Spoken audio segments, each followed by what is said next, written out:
copy another instructor's MyLab and Mastering course, click on Create Copy Course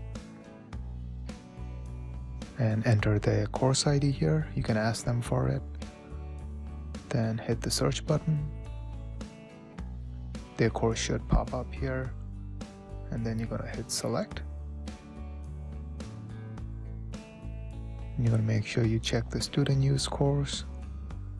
Type in the course name for your term or your section. Give it Biology 101. I'm going to define the term, Spring 2021. Then I'm going to add the start date for the course, followed by let's give this a end date. Then I'm going to leave this box as is. Then I'm going to hit the Create Course button. You'll see that my course has been created.